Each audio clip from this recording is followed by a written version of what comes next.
একটি ভাই একটি ঘরের প্রথমে সিঁড়ি বানিয়ে ফেললো।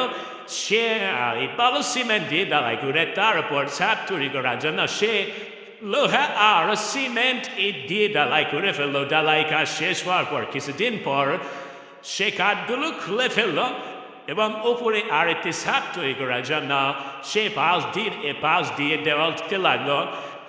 পাথর দিয়ে আর সিমেন্ট দিয়ে দেওয়াল দেওয়া শুরু করলো। আস্তে আস্তে করে দেওয়ালের কাজ প্রায় শেষ হয়ে গেল এবং শেষ হয়ে যাওয়ার পর সে কাঠ দিয়ে এবং টিন দিয়ে সে একটি ছাদ তৈরি করে ফেললো। ছাদ তৈরি করার পর ছাদটি ভালো করে রং করে দিল এবং ঘরটির একটি দরজা লাগিয়ে দেওয়া হলো আর একটি জানালা লাগিয়ে দেওয়া হলো। ওপরে আর একটি জানালা লাগিয়ে দেওয়া হলো এবং ঘরটির একটি মেন দরজা লাগিয়ে দেওয়া হলো। পাশে বসে থাকার জন্য একটি বসার জায়গা করে